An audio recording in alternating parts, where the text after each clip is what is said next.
Hi, today I'd like to talk about Wing Tsun's Fook Sau. Fook Sau, correctly translated, is subduing or controlling hand.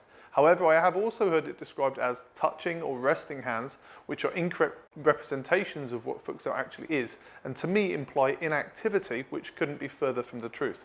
Okay, so the purpose of the Fook Sau is to literally subdue and control the opponent's arm, rendering it unable to make an attack. Then, using the appropriate action as a reaction to the opponent's energy, you would unbalance the opponent and/or leave them open to an attack.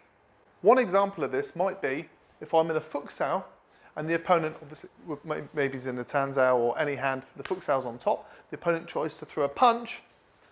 As they do, the arm tenses up and drives away from them. I might go from Fook Sau to Jut Sau.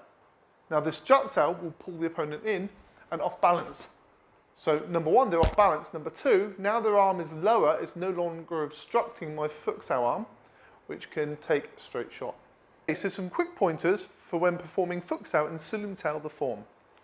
First of all, remember to keep a bent wrist, fingers facing back towards the elbow. Okay. The next point would be if I'm going from Wu Sau to Fook Sau as you do in the first section of the form, don't drop the wrist. It's a very common mistake, people drop the wrist and then they come forwards. Okay, shouldn't drop the wrist because it should already be in the right position. So now when I'm in Wu Sau, I go to Fook Sau, I just stay on the same level. Okay, do you see that? So Wu Sau, Fook Sau.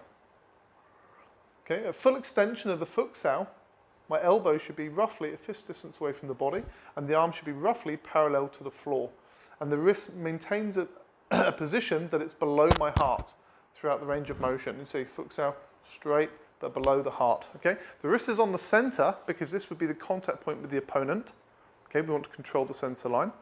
And as I go forwards with the Fook Sau, I need to bring the elbow in slightly, okay?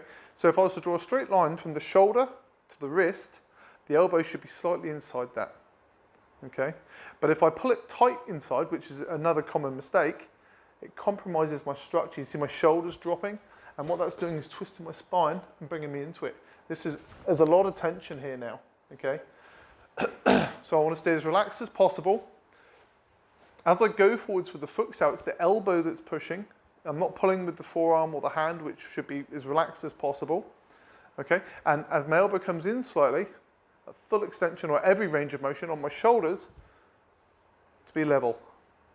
I hope that's helped. Till next time, I'll see you again.